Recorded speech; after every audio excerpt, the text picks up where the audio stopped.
ஓம் நம சிவாய. ஜெய் கணேஷா. அனைவருக்கும் பக்தி கலந்த வணக்கத்தை அஸ்ட்ரோமன் தேடை மூலம் தெரிவித்துக் கொள்வதில் பெரும் மகிழ்ச்சி அடைகின்றேன். சீத்தலைத்துவம் ஜெகன்மாதா, சீத்தலைத்துவம் ஜெகத்பிதா, சீத்தலைத்துவம் ஜெகதாத்ரி, சீத்தலாயே நமோ நமக. இந்த சீத்தலா தேவி யார் என்று சொன்னார், சமயபுரம் மாரியம்மன் மகமாயி. மகமாயி தான் சீத்தலா தேவி என்று சொல்வார்கள். இந்த சீத்தலா தேவி எதற்காக, அந்த வழிபாடு எதற்காக என்று சொன்னால், அக்னி நட்சத்திரத்திலே அனல் பறக்கும் இந்த வெயில் இருக்கின்றது. இந்த வெயில் நேரத்தில் எத்தனையோ சூடு நோய்கள் வரும். கொப்பளங்கள் வரும், அம்மை வரும், இரத்தமாக போக்கு வரும். இந்த மாதிரி பல நோய்கள் வர ஆரம்பிக்கும். வாந்தி, பேதி, இதெல்லாம் சூட்டால் நிறைய வரும். இந்த மாதிரி காலகட்டத்தில் சில பேருக்கு அனல் நோயால் பலவிதமான உயிருக்கு ஆபத்தான நிலை கூட வரும். பிரெயின் இது மாதிரி ஆறுது, ஹார்ட் அட்டாக் வருது, இதயம் சம்மந்தப்பட்ட விஷயங்கள் வருது, ரத்த சம்மந்தப்பட்ட விஷயங்கள் இதெல்லாம் வரும்.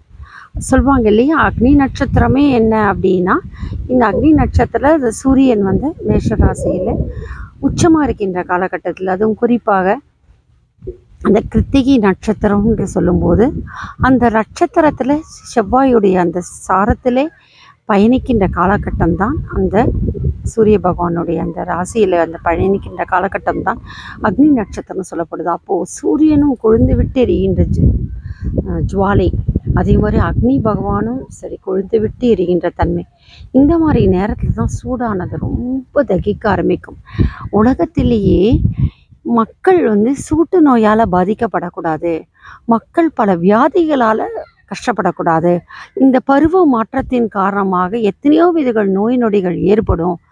இந்த மாதிரி கஷ்டங்களிலிருந்து நம்மளை மீட்டெடுக்க வேண்டும்ன்றதுனால தான் லோகத்து ரட்சகியாக, அந்த நாயகியாக, நம்மளை புறக்கின்ற நாயகியாக சமயபுரத்தம்மா பஞ்சபட்னி விரதம் இருக்கிறாங்க.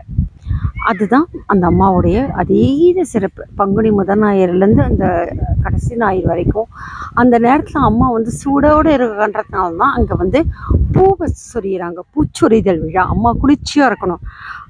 நம்மளால் ஒரு நாள் கூட விரதம் இருக்க முடியாது. ஆனால் அம்மா தொடர்ந்து இந்த மாதிரி விரதம் கிட்டத்தட்ட 28 நாள்கள் அந்த அம்மா விரதம் இருப்பாங்க.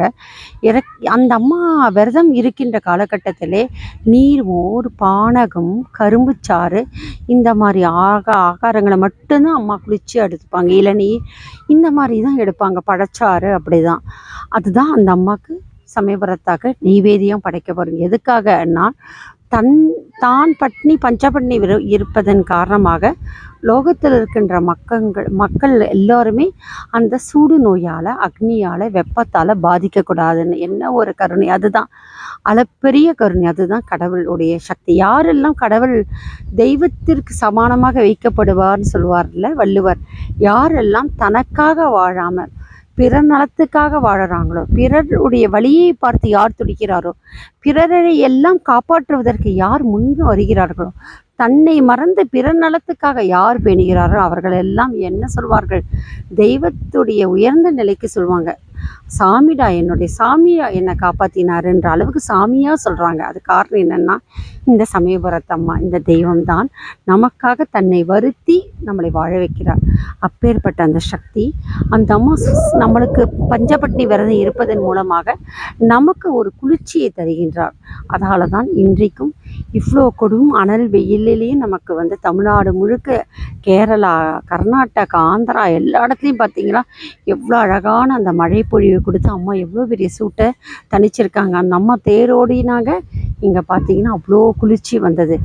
இதற்கு காரணம் என்னென்னா, நம்மளுடைய பக்தி. நம் பக்தியால் நம்ம தெய்வத்தை வணங்க வேண்டும்.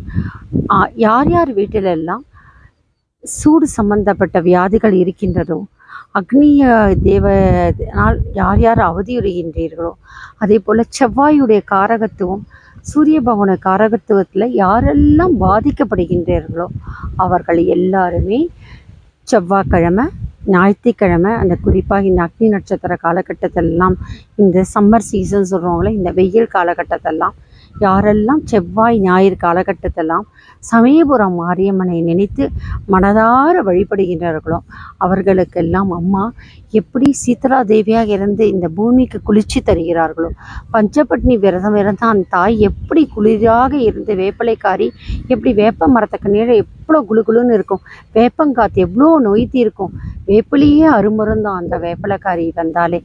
அந்த தெய்வத்தை யாரெல்லாம் மனதார நினைத்து வழிபடுகிறார்களோ அவங்களுக்கு எல்லாருக்கும் சூடு சம்பந்தப்பட்ட நோய்கள் எதுவாக இருந்தாலும் செவ்வாயாலும் அக்னி தோஷத்தாலும் அல்லது சூரிய பகவானாலும் பித்திருக்களாலும் தோஷங்களாலும் யார் யாரெல்லாம் அவதியுடையது அவர்கள் எல்லாருமே சமயபுரம் மாரியம்மனை நினைத்து அந்த செவ்வாய்க்கிழமை ஞாயிற்றுக்கிழமை எல்லாம் அவரை துதிப்பாடி வணங்குகின்றார்களோ அவர்களுக்கெல்லாம் இந்த சீதலா தேவியான சமயபுரம் அம்மா நமக்கு காப்பாற்றுவார்கள். அதனால்தான் இந்த மந்திரத்தை சொல்லுங்கள்.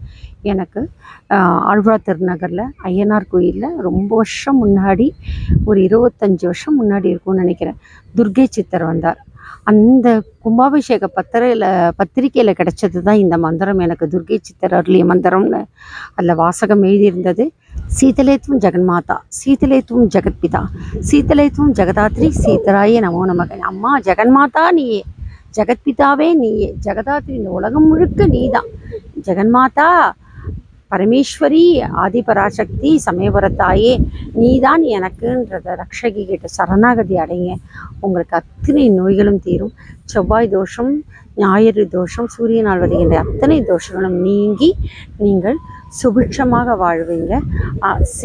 சிம்ம லக்னத்தை சேர்ந்தவர்கள், மேஷம் விருச்சிக ராசியை சேர்ந்தவர்கள், சூரியன் நீச்சமடைந்தவர்கள், இவர்கள் எல்லாருமே அதே மாதிரி பித்ரு தோஷங்கள் உடையவங்க, அங்காரக தோஷம் உடையவங்க எல்லாமே சமயபுரம் மாரியம்மனை செவ்வாய் மற்றும் ஞாயிறு கிழமைகளிலே வணங்கி வழிபட்டோம் என்று சொன்னார். நான் சொன்ன இந்த மந்திரத்தை சொல்லி வழிபடும் என்று சொன்னால் அத்தனை தோஷங்களும் நீங்க பெற்று அம்பிகையே ஆதிசக்தி அன்னையாக, கருமாரியாக, காத்தியாயனாக சமயபுரம் மாரியம்மன் நம்மை ரட்சிப்பாள். இந்த கர்ம வினைன்றது ஒரு பெரிய விஷயம். அந்த கர்மான்றது நம்மளை ஆட்டி படைக்கின்ற விஷயம். கோள்களுடைய அமைப்பே அதை அடிப்படையில் தான் வரும். அதை பற்றிய ஒரு அடுத்த பதிவை நம்ம பார்க்கலாம். கர்மாவை பற்றிய அதீத பதிவு, அதே போல் கர்மாவால் நமக்கு நடக்கின்ற அதீத கஷ்டங்கள், அதே போல் அந்த கர்மாவுடைய அதீத கஷ்டங்களை நான் தப்பிப்பதற்கு வழிமுறைகள், நமக்கு நாமே எளிய முறையில் எப்படி நம்ம வழிபட்டு நம்மளுடைய கர்மாவிலிருந்து விலகலாம், அந்த அம்மாரி மகமாயி அருளாளன்ற போன்ற பதிவுகளை எல்லாம் நம்ம விரைவில் பார்க்க போகிறோம். அதற்கு அஸ்ட்ரோவுமன் தேர்டை என்பதை சப்ஸ்கிரைப் பண்ணுங்கள், பெல் ஐக்கானை ப்ரெஸ் பண்ணுங்கள். விரைவிலே அதை பற்றிய நவகிரக தோஷங்களை நீக்குவதற்கான பதிவுகளை எல்லாம் நாம் பார்ப்போம். அகிலாண்டீஸ்வரி நாயகி, அகிலாண்ட கூட பிரம்மாண்ட நாயகி, ஓம் சக்தி ஆதிபராசக்தி தேவி கருமாரி சமயபுரத்தாயே போற்றி போற்றி. ஓம் நம சிவாய.